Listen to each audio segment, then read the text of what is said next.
Sebelum ni aku ada cakap kan, jangan pinjam duit untuk beli emas. Tapi kalau korang gatal juga nak meminjam, jangan gunakan duit pinjaman tu beli emas. Belilah aset yang ada cash flow dia. Contohnya kan, property. Korang pergi pinjam bank, lepas tu korang boleh sewakan. Jadi cash flow aset tu akan menjaga bayaran balik pinjaman tu. Emas, dia tak ada cash flow. Jadi korang meminjam, korang kena pakai cash flow korang sendiri. Kat situ akan membebankan cash flow korang. Seloknya kalau nak meminjam, pastikan aset yang korang beli tu, dia ada cash flow dia sendiri. Macam korang nak beli property ke, ataupun korang buat pinjaman bisnes. Bisnes dia ada cash flow dia sendiri kan. Biar bisnes tu yang membantu untuk membayar balik bayaran pinjaman tu.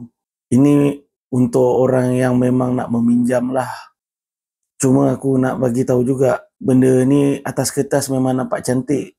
Tapi yang menentukan tu, setiap bulan tu memang ada duit masuk ke tak nak bayar loan tu.